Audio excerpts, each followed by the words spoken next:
What is the holy nexus forming between Bangladesh and Pakistan? How is Bangladesh's foreign policy shaping up under Muhammad Yunus? And how much influence does Islamist hold over Yunus government? Hi, you're watching India Today Global with me, Ishita Mitra, and today we'll answer these questions as we take a look at how Bangladesh has been moving forward since Sheikh Hasina's ouster. So joining me now is Clifford Smith. He's a scholar and somebody who's been closely tracking the developments in Bangladesh. Thank you, Smith, for joining us here. No problem. Glad to be here. All right. So first thing first, over 100 days in, Muhammad Yunus has been heading the government in Bangladesh. How do you assess the developments so far? I think you sort of started with the real issue. Muhammad Yunus is the titular head of Bangladesh. Is that really the case? I think that's a very open question. I mean, let's be honest about what happened here. There was conflict between Sheikh Hasina and many different individuals and many different parties, but particularly, more Islamist parties. It was ultimately, the ban of Jamaat-e-Islami that sort of seemed anyway to bring on her downfall. And then all of a sudden, a bunch of students, supposedly acting independently, ended up choosing Muhammad Yunus to lead the government. Now, I have no particular beef with Mr. Yunus himself, but the way this happened, with actors that clearly had other agendas than what was straightforward in mind, in my view, putting him in place leaves a very open question about who is really in charge. I believe he probably means well, but I also think that it is very unclear that he is actually in charge of what's going on. Okay, so you mentioned Jamaat-e-Islami. One of the first decisions of the Yunus government was to lift ban on the party, and so far we have seen a massive crackdown on Awami League, so much so that they cannot even hold demonstrations. So I want to ask you, to what extent does Jamaat hold influence over this government? It's very hard to say because things are so opaque. I will say that it is clear to me they have a disproportionate amount of power relative to their popularity. They've never been a particular popular party, but they've always been a very well-organized one, and one that was frankly willing to do things other ones would not do, violence and the like, at different points in history. I mean, in 2014, their student group was named one of the most violent non-state actors in the world, according to independent observers, such as Jane's Guide to Terrorism and Insurgency. I mean, they are somebody that is willing to go very far to gain power. And I think if you look at sort of just the way this has gone, it is very clear that they have used this to their advantage at minimum. And I think that whatever power they have is going to come ultimately at the expense of more democratic actors. Now, you don't have to be a big fan of Sheikh Hasina or her methods to realize that Jamaat-e-Islami are not Democrats either. And to the degree they are Democrats, they're Democrats that want power that will not necessarily give it up. I think you've seen this across, in many different situations. It is very rare that a Islamist party is willing to give up power because they see it as sort of a divine right, or at least most of them do.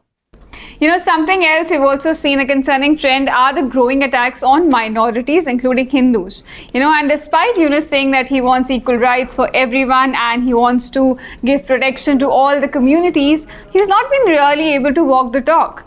So why do you think this is happening? Is it his weak leadership or is it lack of will? I take Mr. Yunus at his word that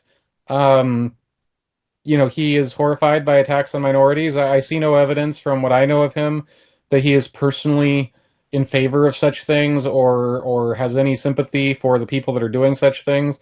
I think the issue really comes to, given the way he came to power, given what is going on, how much power does he really have and what can he do to stop it?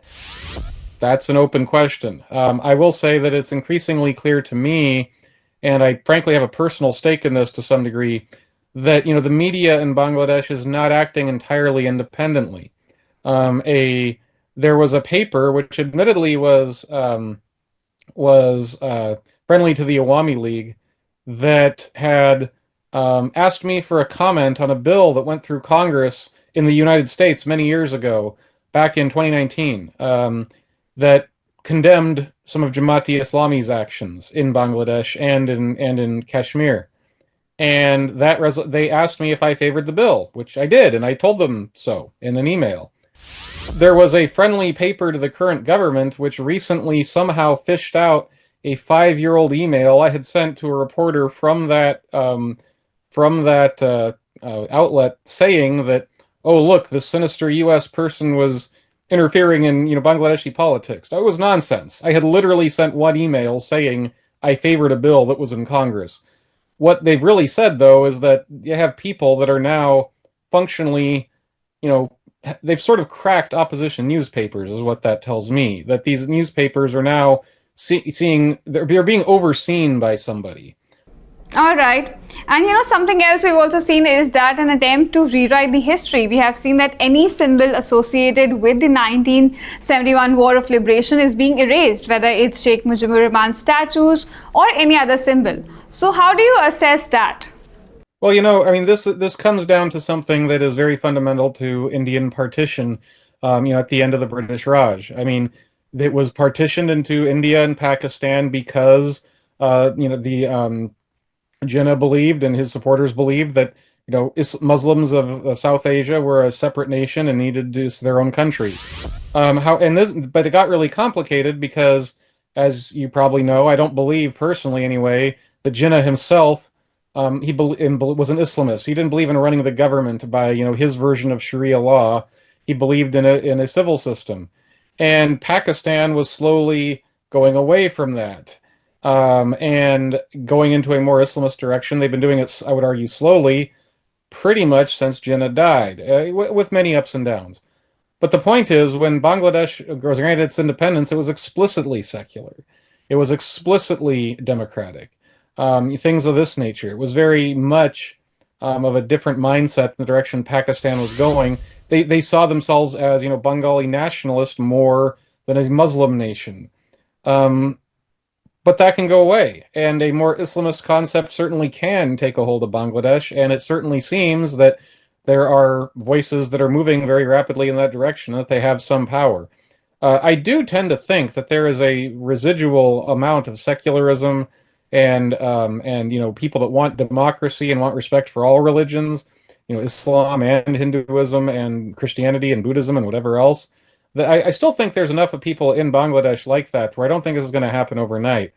I do think the chaos and is being taken advantage of by Islamists and by other extremists to push it in a more radical direction and to not allow those voices to have as much sway as they truly do in the public.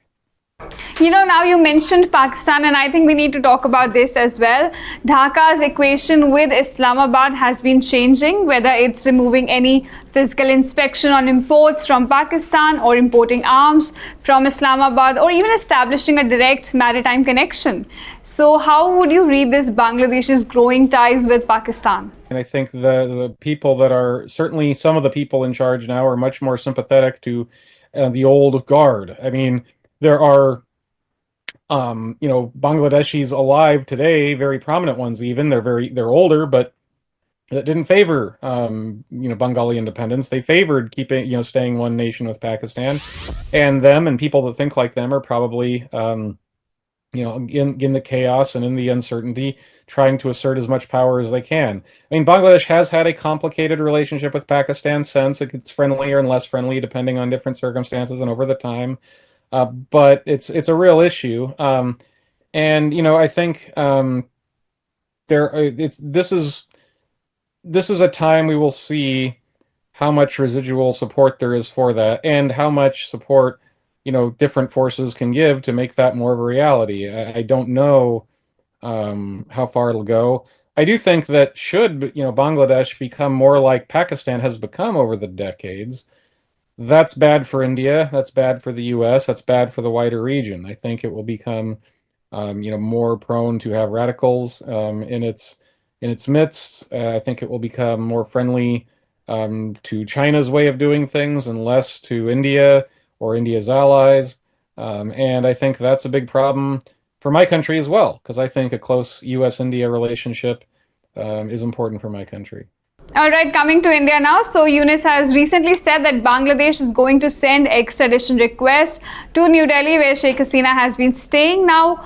How do you think this decision will play out, as it could be very challenging for India, given, Hasina's historical ties with New Delhi and the way she has been treated so far? It's awfully hard to say. I mean, I would, I can't see, I will say I cannot see much good coming of it. I mean, one way or another, for any, crimes she did, real or imagined, it was sort of trying to seek revenge and complicating international relationships with that in mind, strikes me as a very poor decision.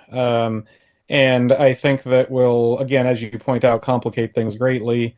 I would think, at best, it is a negative sign. I would hope that they would eventually drop that and just go on from there. I see no good coming of seeking revenge or anything like that from any of her misdeeds, real or perceived. So as we conclude this chat, I want to ask you, when do you see the election happening in the country? We have seen Yunus has said that election commission will be reconstituted. I don't know. I really have no idea when the elections will come. I know that, and this is an issue this is always an issue with struggling democracies, is to what degree do you tolerate the intolerant, right? And by that is what I mean is there are parties in Bangladesh that are not peaceful, and they are not interested in the democratic system other than to subvert it. And many parties are like that at some point. Some are more explicit than others. And to the degree, you allow illiberal, and by the illiberal I mean, not willing to allow others' views, not allow other people to have a voice or sometimes a vote, to what degree do you let them participate? I do think if, all these parties are allowed to participate, and if they gain more power, that will be an ominous sign for the region, certainly for Bangladesh in the long run. All right. So then how do you see ties between Bangladesh and the United States going forward? It's very hard to say. I think a lot depends on what Bangladesh does. I mean, if things do calm down, if they do stay democratic, if they do, crack down on violence against minorities, I think they could improve, as I imagine they would with India. And I hope that's the case. I mean, there have been upheavals in other countries before that have turned out kind of okay. At the same time, certainly from a U.S. point of view, one could easily make the comparison to what's happened in Bangladesh to what happened in Iran in 1979. You had a somewhat autocratic, not necessarily perfect leader in the Shah, but he was overthrown by the Iranian Shia Islamists that are in power to this day, and I would argue anyway have created problems in the Middle East and certainly for the U.S. ever since. And I think that has been, could that be the trajectory of Bangladesh? It could. I sure hope not. And it might not be. It's too early to tell. Will things change in a second Trump administration? Undoubtedly, but I think it's very unclear how. Trump is a complicated figure. He has no clear ideology, nor does he even necessarily have a clear method beyond a sort of transactional, what are you doing for me, what'll I do for you sort of way of looking at things. And he also likes his advisors, frankly, to fight amongst themselves over policy. And you can even see from his early appointments that it's going to be very different than his first term. People like Marco Rubio and Tulsi Gabbard have very different philosophies, and they're both now going to apparently be in senior foreign policy making positions. So what's that mean for a second Trump administration? What's it mean for Bangladesh? What's it mean for India? I would suggest that anybody that thinks they know is fooling themselves. I think it is going to depend a lot on things that happen, and I don't think anybody really knows how it's going to shake out. All right, Smith, thank you so much for speaking to us and helping us understand what Bangladesh has been going through under Muhammad Yunus and what does the future look like for the South Asian country. Thank you so much. And thank you, viewers, for staying with us. Stay tuned to India Today Global, where we simplify geopolitics for you.